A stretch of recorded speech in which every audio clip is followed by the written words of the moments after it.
স্বাগত সবাইকে, শুভেচ্ছা জানাচ্ছি চলতে চলতে অনুষ্ঠানে। আজকে আমাদের অতিথি আমাদের খুব প্রিয় মুখ, দেশের বরেণ্য চিকিৎসক, বাংলাদেশের একমাত্র মেডিকেল বিশ্ববিদ্যালয় বঙ্গবন্ধু শেখ মুজিব মেডিকেল বিশ্ববিদ্যালয়ের সদ্য সাবেক উপাচার্য প্রফেসর প্রাণগোপাল দত্ত। স্যার, স্বাগত আপনাকে। কেমন আছেন? ভালো আছি স্যার, আমরা আপনার জীবনের গল্প জানতে চাই এবং বিশেষ করে আমাদের চোখের সামনে বদলে যাওয়া একটি প্রতিষ্ঠান বঙ্গবন্ধু শেখ মুজিব মেডিকেল বিশ্ববিদ্যালয়, সেটার পরিবর্তনের গল্প শুনতে চাই এবং শুরুটা করতে চাই। আপনি 2 দফা এই মেডিকেল বিশ্ববিদ্যালয়ের উপাচার্য ছিলেন। আপনার শুরুর দিনগুলো এবং শুরুতে নিশ্চয়ই আপনাকে অনেক সংকটের মুখোমুখি হতে হয়েছিল, সেটা দিয়ে গল্পটা শুরু করতে চাই। ধন্যবাদ আপনাকে, এবং আমি শুভেচ্ছা জানাচ্ছি আজকে যারা টেলিভিশনের শ্রোতা দর্শক আছেন তাদেরকে। আমি প্রথম যখন এখানে দায়িত্ব নেই সেটা বা দায়িত্ব পাই সেটা হলো 2009 সালের 24শে মার্চ আমার হাতে অফিস আদেশটা আসে। 25শে মার্চ আমি আমার টিম সহ, অর্থাৎ 2 জন উপাচার্য, একজন কোষাধ্যক্ষ সহ আমরা যোগদান করি। যোগদান করার আগে অবশ্যই মন্ত্রী মহোদয়কে নিয়ে আমরা মাননীয় প্রধানমন্ত্রীর কাছে 24 তারিখে দেখা করি। দেখা করে ওনার কাছ থেকে কিছু দিক নির্দেশনা নেই, ওনার আশীর্বাদ নেই। ইমিডিয়েটলি আমি দায়িত্ব নেওয়ার পরে 2 দিন পরেই আমি সাংবাদিকদের সাথে, যাদের হেলথ রিপোর্টার্স যে একটা ফোরাম আছে, তাদের সাথে বসি মত বিনিময়ের জন্য। মত বিনিময় শুধু ওই কারণে না, আমি তাদের মানে যেসব অনিয়ম তাদের চোখে ধরা পড়েছে, কিভাবে সেগুলি সংশোধন করা যায়, সেই সংশোধনগুলো নিয়ে আমি চিন্তা করি। এবং সেদিন সাংবাদিক সম্মেলনে অনেক সাংবাদিকরা আসছিলেন, আপনারা জানেন। প্রথম আলোর একজন সাংবাদিক, সে বলছিল যে এরকম, আমরা জানি প্রফেসর হাদি সাহেব একজন নামকরা শিক্ষক ছিলেন, ঢাকা মেডিকেল কলেজের প্রিন্সিপাল ছিলেন, উনিও ডাক্তারদের রাজনীতির মধ্যে ঢুকে এই বিশ্ববিদ্যালয়তে অনেক নাজেহাল ওনাকে হতে হয়েছে, বিশ্ববিদ্যালয় ধ্বংসের প্রান্তে চলে গেছে। আমি বললাম যে ভাই, আপনি যেটা বলেছেন সেটার জবাব আমি একটাই দেব, সেটা হলো আমার 33 বছর, আজকে পর্যন্ত আমার স্বাস্থ্য খাতে 33 বছর চাকরি হয়েছে উপাচার্যের দায়িত্ব নেওয়ার আগে। আমি এই 32-33 বছর চাকরির জীবনে যা অর্জন করেছি একজন চিকিৎসক হিসাবে, উপাচার্য হিসাবে আমি এটা বিসর্জন দেব না। আমি না পারলে ছেড়ে দিয়ে চলে যাব। আমি এখানে মারামারি হানাহানি করে থাকবো না, আমি না পারলে ছেড়ে দিয়ে চলে যাব। এবং তখন সবাই বলছিল যে স্যার এরকম সবাই বলে। যাই হোক, ইমিডিয়েটলি আমি যেটা করলাম, যে ডিন ছিল সেই 2000 সালের নির্বাচিত ডিনরা, তারাই 2008 পর্যন্ত চালাচ্ছিল। আমি ডিন নির্বাচনের ব্যবস্থা করলাম। একই সাথে পরিকল্পনা করলাম যে আসলে এটা একটা বিশ্ববিদ্যালয় ক্যাম্পাস না, এটা বড়জোর একটা হাই স্কুলের ক্যাম্পাস ছিল, বা মেডিকেল কলেজের মেডিকেল কলেজের ক্যাম্পাসটা হচ্ছে অনেক বড়, অনেক বড়। তখন আমি চিন্তা করলাম আমাকে এই ক্যাম্পাস বাড়াতে হবে, দরকার হলে অন্য কোথাও সরাইয়া নিতে হবে। 2 নম্বর আমার যেটা করতে হবে সেটা হলো একটা ডিপিপি, ডেভেলপমেন্ট প্রজেক্ট প্ল্যান করতে হবে, যে প্ল্যানের আয়ত্তে আমি এটা সম্প্রসারণ করতে পারবো, এক্সপানশন করতে পারবো। সেই ইয়েতে আমার সৌভাগ্য যে একদিন মাননীয় প্রধানমন্ত্রী কেবিনে এক রুগী দেখতে আসছিলেন। উনি এসেই বললেন, কেবিনের পাশে খালি জায়গাটা দেখে, এই জায়গাটা কার? তা আমি বললাম যে এটা তো রাজুকের নিয়ন্ত্রণে আছে, তবে এটা খাজা পরিবারের জায়গা, মানে নবাবদের জায়গা। এই জায়গাটা এখন অনেকে অনেক সময় মালিকানা দাবি করে, তবে প্রথমে এটা শেরাটনের উল্টো পাশের জায়গাটা না, এই কেবিনের এই পাশে, শেরাটনের পশ্চিম পাশে। তা বলে যে এটা মানি। তাই আমি বললাম যে এটা একটা ভেজাল জায়গা, এটা রাজুক তখনকার ডিআইটি এটাকে অ্যাকোয়ার করেছিল আমেরিকান কনসুলার জেনারেলের অফিস করার জন্য। আচ্ছা। এবং তারা টাকাও দিয়েছিল। পরবর্তীতে 72-এর পরে বঙ্গবন্ধু সরকার এই টাকাটা দিয়ে দিয়েছে, টাকার পরিবর্তে তাদেরকে বাড়িধারা জায়গা দিয়েছে। এখন এটা যে খুশি সে দখল করে। উনি আমাকে বলল, তুমি এটা নিয়ে নাও, নেওয়ার প্রক্রিয়া করো। আমি প্রক্রিয়া করে তখন ঢাকার ডিসি আসলেন মুহিব সাহেব, প্রধানমন্ত্রীর যিনি PS1 ছিলেন এনআই খান সাহেব, ওনারা 2 জন আমাকে যথেষ্ট সাহায্য করলেন। আর প্রধানমন্ত্রীর ব্লেসিংও ছিল। প্রত্যেকটা মন্ত্রণালয়ের সচিবরা, আমি জানি না কেন জানি, তারা আমাকে ভালোবাসেন। তাদের যার কাছে গেছি সবাই মিলে আমাকে 9 মাসের মধ্যে জায়গাটা দিয়ে দিল। এবং জায়গাটা কিন্তু আমি 1001 টাকার বিনিময়ে নেইনি, যেটা প্রধানমন্ত্রী ইচ্ছা করলে কোনো সেবা প্রতিষ্ঠানকে 1001 টাকার বিনিময়ে যে কোনো পরিমাণ জায়গা দিতে পারেন। আমি এটার সরকারি হিসাবে এটার দাম হয়েছিল 17 কোটি টাকার মতো। আমি 17 কোটি টাকা জমা দিয়ে কিনে নিয়েছি জায়গা। আবার শেরাটনের উল্টো দিকের যে জায়গাটা সেটা আমি নিয়েছিলাম 2000 সালে, তখন 1001 টাকার বিনিময়ে। তখন আমি ছিলাম বিশ্ববিদ্যালয়ের কোষাধ্যক্ষ। কোষাধ্যক্ষ থাকা অবস্থায় জায়গাটা। তার মানে আপনার প্রশাসনিক অভিজ্ঞতা চিকিৎসকের বাইরে আগে থেকেই ছিল? হ্যাঁ, আমার একটা সৌভাগ্য হয়েছিল যে আমি পৃথিবীর 3টা সভ্য দেশে লেখাপড়া করেছি। বাংলাদেশে আমার বেসিক ডিগ্রি শেষ করে MBBS পাশ করে আমি সোভিয়েত ইউনিয়নের ইউক্রাইনের অডেসা শহরে, সেখানে আমি এক বিশাল বড় অবলাসনায়া বালনিসা, সেই বিশাল বড় এক হাসপাতালে আমার PhD করে এবং MS করেছি। 92-93-তে আমি ম্যানচেস্টারে আমার হিয়ারিং সায়েন্সের উপরে আরেকটা ডিগ্রি করেছি, সেখানে আমি 1.5 বছর ছিলাম। জার্মানিতে আমি একটা ফেলোশিপ ট্রেনিংয়ে গিয়ে প্রায় 1 বছরের মতো ছিলাম। ফলে সেই অভিজ্ঞতাগুলি, সেখানকার ভালো জিনিসগুলো আমি যা দেখেছিলাম সেগুলো কাজে লাগাতে চেষ্টা করি। স্যার, আপনি একটা কথা প্রায় বলেন যে বঙ্গবন্ধু শেখ মুজিব মেডিকেল বিশ্ববিদ্যালয়কে নিয়ে বলতেন বিভিন্ন সাক্ষাৎকারে, যেটা আপনার কাছে মন্দিরের মতো। আপনি একজন পূজারী, হ্যাঁ, আপনি কিভাবে এই প্রতিষ্ঠানটিকে পুজো করে তৈরি করেছেন সেটা আমরা শুনবো। তার আগে ছোট্ট একটা বিরতি নিতে হচ্ছে আমাদের। দর্শক, ছোট্ট একটা বিরতি নিচ্ছি, আমাদের সঙ্গে থাকবেন নিশ্চয়। আমরা গল্প শুনবো প্রাণগোপাল দত্তের কাছ থেকে।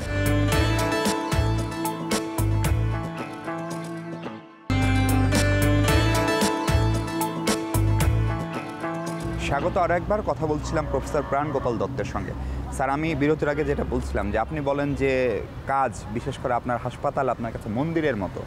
তা আমরা জানি যে মসজিদ বা মন্দির যেগুলো মানুষ স্রষ্টার উপাসনা করে, এই কথার আসলে ব্যাখ্যা কি? কথা কেন বলেন আপনি? আসলে আমি এখানে আপনাকে একটা কথা বলবো যে আমি ছোটোবেলা থেকে, মানে আমার জন্মের পরে আমি দেখেছি যে আমার গ্রামের বাড়িটার নাম ডাক্তার বাড়ি। আচ্ছা, গ্রামে যেরকম বাড়ি থাকে না, মুন্সি বাড়ি, পেশকার বাড়ি, দারোগা বাড়ি, মোল্লা বাড়ি এরকম থাকে, আমার বাড়িটার নাম ছিল ডাক্তার বাড়ি। আমি দেখেছি আমার ছোট দাদু অশ্বিনী কুমার দত্ত এবং কাকা, তাদের প্রজন্ম ডাক্তার ছিল, যে মানুষ ডাক্তারদেরকে কতটুকু রেসপেক্ট করে। অপ্রিয় হলো সত্য যে আমরা ডাক্তাররা কিন্তু সেই রেসপেক্টটা হারিয়ে ফেলেছি। আর আমি ব্যক্তিগতভাবে ডাক্তারিটাকে একটা সেবা হিসাবে নিয়েছি। এবং সবচেয়ে বড় কথা হলো এই যে আমার ডাক্তারি জীবনের অভিজ্ঞতাতে আমি দেখেছি অনেক লোকজন আছে যারা কিন্তু আয়সা বলে যে উপরে আল্লাহর নিচে আপনি। আমাদের হিন্দু ধর্মে কিন্তু অনেক দেবদেবতা আছে, কোনো রুগী, হিন্দু রুগীও এসে বলে না যে উপরে ঈশ্বর, নিচে মাঝে দুর্গা, নিচে আপনি, সেটা বলে না। এর মাঝে কিন্তু কিছু রাখে না। তাহলে দেখা যায় যে রুগীদের যে অ্যাড্রেসটা, আস্থার জায়গাটা, আমরা কিন্তু দেবতার আসনে। আমি উল্টাটা মনে করি, আমার কাছে যদি আজকে রুগী না আসে, ডাক্তার হিসেবে আমি ফেল। আমার কাছে যে রুগীটা আসছে, সেই রুগীটাকে আমি প্রথমেই মনে করি সে একটা অতিথি।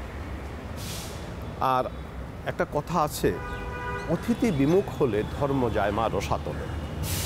আজকের যেই লোকগুলো আমার কাছে আসছে সামান্যটুকু সেবা নেওয়ার জন্য, অত্যন্ত কষ্ট করে এবং কষ্ট পাবার জন্য, আমি যদি তাদের সামান্যটুকু দুঃখ লাঘব করতে পারি, তাহলে আমার চেয়ে খুশি তার কেউ হবে না। আর সবচেয়ে বড় কথা হলো, আমি যদি মনে করি যে এই রুগীটা আমার অতিথি বা দেবতা, তাহলে আমি দেবতাকে যেভাবে সেবা করি তাকে আমি সেভাবে সেবা করব। আমি যখন মসজিদে বা মন্দিরে যাই উপাসনা করার জন্য, আমি তো সেখানে একাগ্র চিত্তে শুধু আল্লাহকে স্মরণ করি। আমি কিন্তু ডান বা কিছু চিন্তা করি না। ওই রুগীটাকে যদি আমি একাগ্র চিত্তে স্মরণ করতে হয়, তাহলে কিন্তু আমাকে মনে রাখতে হবে যে এটাই আমার উপাসনালয়। স্যার, সম্ভবত এই উপলব্ধি থেকে আপনি এই মেডিকেল বিশ্ববিদ্যালয়েরও অবকাঠামোগত পরিবর্তনের কথা আপনি বললেন। কিন্তু আমরা জানি সেবাদানের ক্ষেত্রে আমরা যেখানে দাঁড়িয়ে আছি, এটা এই মেডিকেলের আউটডোর, এসি আছে, সেখানে কাউন্টার উন্নত, সবসময় ভালো চিকিৎসা পায়। আপনার প্রফেসররা অল্প টাকায় মেডিকেলের চিকিৎসা আলাদাভাবে, মানে প্রাইভেট প্র্যাকটিসটাই তারা মেডিকেলে করেন।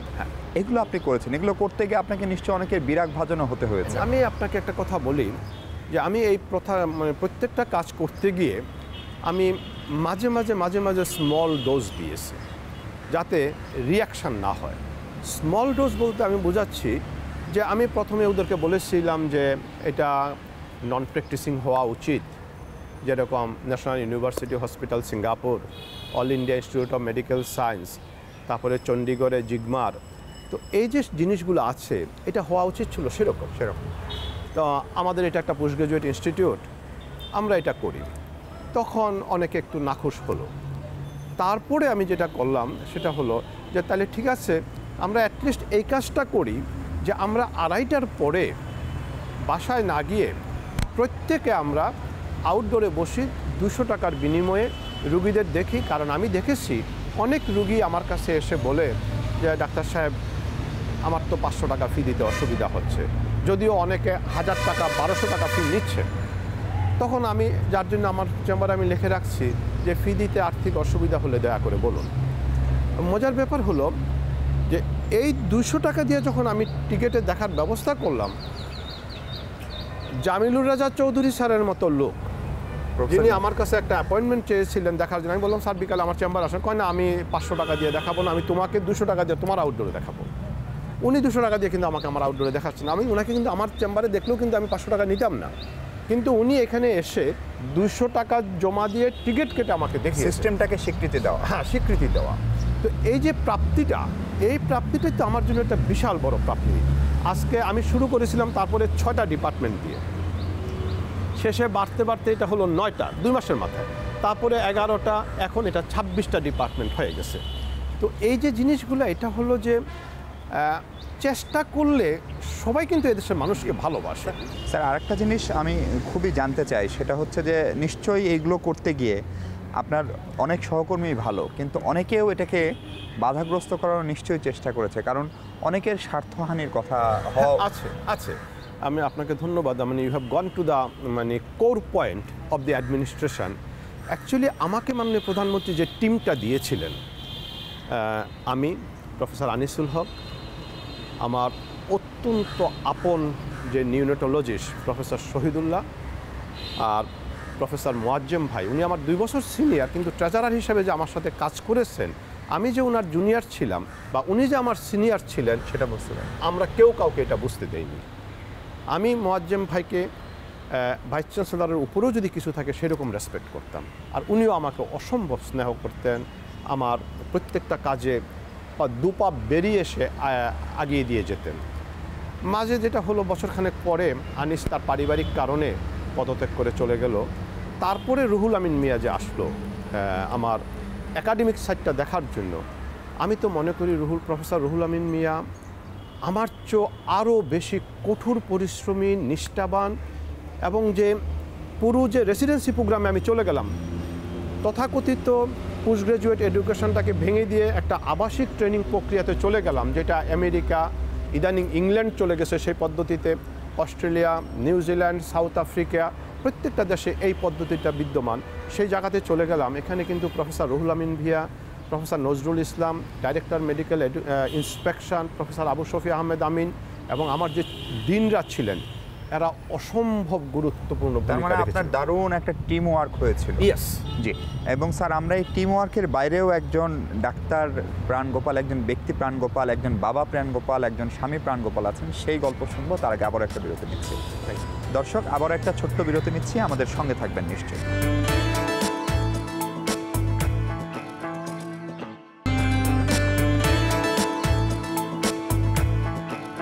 স্বাগত আর একবার। ফিরলাম বিরতির পর। কথা বলছিলাম প্রফেসর প্রাণগোপাল দত্ত স্যারের সঙ্গে। স্যার, আমরা জানি যে এখানে আপনার শুধু চিকিৎসকদেরকে, আপনি যেহেতু প্রশাসক ছিলেন, শুধু চিকিৎসকদের নিয়ে আপনার কাজ করতে হয়নি। আপনার সেবিকা ছিলেন, আপনার 3য় 4র্থ শ্রেণীর কর্মচারী ছিলেন, নার্সদের ট্রেনিং খুবই জরুরি রোগীদের ম্যানেজমেন্টের জন্য। এসব ক্ষেত্রে আপনি কোনো... আমি এখানে আপনাকে একটা কথা বলবো, সেটা হলো অসংখ্য ধন্যবাদ এবং কৃতজ্ঞতা জানাচ্ছি মাননীয় প্রধানমন্ত্রীর কাছে। উনি একদিন হঠাৎ করে আমাকে বললেন যে আজকালকে বাইরে কোথাও ডিপ্লোমা নার্স নেওয়া হয় না, তোমরা গ্র্যাজুয়েট নার্সিং কোর্স করো না কেন? হ্যাঁ, বিএসসি নার্সিং কেন করো না?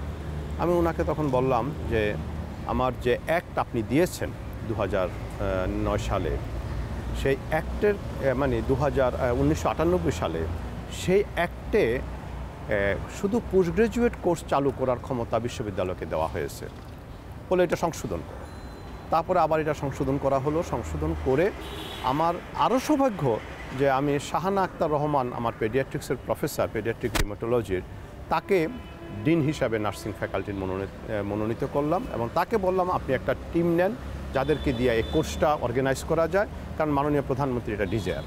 এবং আজকে কিন্তু একটা বিএসসি নার্স যদি ভালোভাবে পাশ করে সে দুনিয়ার যে কোনো জায়গায় একটা ডাক্তারের কাছাকাছি বেতনে চাকরি করতে পারবে। পৃথিবীর সব জায়গায় নার্সিং সংকট আছে। তারপরে আমি আমার কোর্স কারিকুলাম করার সময় আরেকটা জিনিস করলাম, সেটা হলো এই নার্সদেরকে সাইকোলজি পড়ানো, ফিলসফি পড়ানো, ইংলিশ পড়ানো, কম্পিউটার সায়েন্সে আপডেট করা, এই সাবজেক্টগুলো এক্সট্রা এখানে আমার ঢুকিয়ে দিলাম। মনস্তত্ত্ব বোঝার জন্য। হ্যাঁ, এই আমি এক্সট্রা ঢুকিয়ে দিলাম এবং প্রফেসর শাহানা এটাকে নিজের ছেলের মতো করে নারিশ করেছে। But I was an umbrella above her. একটা বিষয় স্যার, আপনি এমনিতে নাক কান গলা বিশেষজ্ঞ, বিশেষ করে কানের বড় চিকিৎসক, এবং বাংলাদেশের প্রচুর ভিআইপি ভিভিআইপি আপনার রোগী, এমনকি বাংলাদেশের সবচেয়ে বড় ভিআইপি যারা মাননীয় প্রধানমন্ত্রী, তিনিও আপনার রোগী। এবং আপনি বঙ্গবন্ধুর একটা কথা বলছিলেন, প্রধানমন্ত্রী হিসেবে বা আওয়ামী লীগ সভানেত্রী হিসেবে শেখ হাসিনা কখন থেকে আপনার রোগী এবং কি উপলক্ষে তিনি আপনার কাছে প্রথম আসেন? অ্যাকচুয়ালি আমি 1989 সালে রংপুর থেকে এখানে ট্রান্সফার হয়ে আসি। তারপরেই যখন আসি তার কিছুদিন পরেই মুস্তফা জালাল মহিউদ্দিন ভাই আমাকে বললেন যে এরকম ব্যাপার, নেত্রী অসুস্থ, নেত্রীকে একটু দেখতে হবে। That was my first introduction with her as a patient. সেটা ছিল তখন ওনার সর্দি, কাশি, গলার স্বর ভেঙে যাওয়া, সেটা দিয়ে আমি দেখি। তারপরে তো আমি অনেকবারই ওনাকে দেখেছি, যেহেতু উনি রাজনীতি করেন, কথা বেশি বলতে হয়। 21শে আগস্ট গ্রেনেড হামলা সম্ভবত প্রধানমন্ত্রীর জীবনের একটা বিভীষিকাময় জায়গা। তার জীবনে অনেক ট্র্যাজেডি আমরা জানি, পিতৃহারণ থেকে শুরু করে, এবং সেই সময় তিনি কানেও ঝামেলা হয়। সেটা 21শে আগস্ট যে ঘটনাটা ঘটলো, সেদিন আমার এখানে অপারেশন ছিল। আমি তখন ইএনটির প্রফেসর। আমার একটা অপারেশন করতে গিয়ে প্রায় 3:45 বেজে গেল, যার জন্য আমি আর আপনার বঙ্গবন্ধু এভিনিউতে জনসভায় না গিয়ে আমি বাসায় যাই। বাসায় যেয়ে একটু খেয়ে চেম্বারে চলে যাই। কিছুক্ষণ পরে 5টার পরে হঠাৎ করে সুধা সদন থেকে একটা টেলিফোন আসলো। নেত্রী বলছে এক্ষুনি আসার জন্য, এবং নেত্রী খুব ইনজিউর্ড। তারপর আমি এখান থেকে দৌড়ে গেলাম। যাওয়ার পরে দেখলাম যে উনি আমি ওনাকে এত মলিন কখনো দেখিনি। মানুষের যদি কখন সন্তান মারা যায় যে অবস্থাটা হয়, উনি ঠিক ওইভাবে বসে আছেন, মুখে হাত দিয়ে, মানে অপলক দৃষ্টিতে, কোনো দিকে ওনার চোখের পাতাও পড়ছে না। মনে হচ্ছে যেন উনি এই বিশ্বব্রহ্মাণ্ডের বাইরে চলে গেছেন। বললো যে এরকম ব্যাপার, আমার কানে প্রচণ্ড আওয়াজ লাগছে, কিন্তু আমার চিকিৎসার এখন দরকার নেই, ঢাকা মেডিকেল কলেজে যাও তোমরা, ওখানে যে যারা আসছে তাদের চিকিৎসা করো। ঢাকা মেডিকেল কলেজে চলে গেলাম। সেখানে তো সারা দিন রাত ধরে সবাই, সর্বস্তরের জনগণ এসে সাহায্য করলো।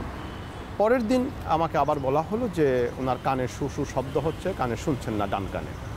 আবার গেলাম, যে কানের শুনানি পরীক্ষা করে দেখলাম যে ডান কানটা সত্যি ড্যামেজ হয়ে গেছে, এবং সেটা ইনার ইয়ার, কানের 3টা অংশের মধ্যে ভিতরের অংশটা, যেটা স্নায়ুবিক, যেটা নিউরাল পাথওয়েটাকে ক্যারি করে, সেটাই ওনার নষ্ট হয়েছে।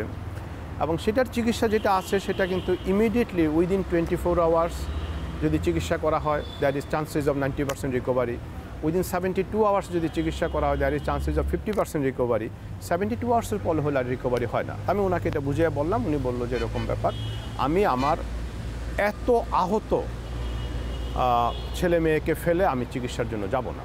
উনি তখন আর যাননি। পরে অবশ্য আমি ট্রেডিশনাল কনভেনশনাল যে চিকিৎসা সেটা আমরা দিয়েছি। পরে যখন সিঙ্গাপুরে গেলেন, সিঙ্গাপুরে পরীক্ষা নিরীক্ষা করা হলো, একই রিপোর্ট পাওয়া গেল।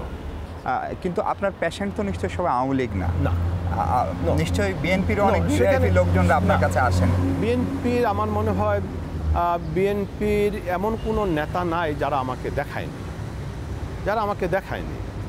ইভেন আমি তো কি জানি তারেক জিয়া সাহেবের ওয়াইফের গলার থেকেও কাটা বের করেছি। স্যার, আরেকটা জানার আগ্রহ, আপনার যে বয়স, আপনি মুক্তিযুদ্ধের সময় সশস্ত্র সংগ্রামে ছিলেন। মুক্তিযুদ্ধের একটা ছোট্ট ঘটনা আমরা জানতে চাই, যেটা সংক্ষেপে বলা যায়। সেটা হলো, তো একবার আমাকে একজন সাংবাদিককে নিয়ে দেশে আসার কথা ছিল ভারত থেকে। সে কিছু ডকুমেন্ট করবে, সাংবাদিকরা যা করে আর কি। তা সেই সাংবাদিককে নিয়ে যখন দেশে আসলাম, আসার পরে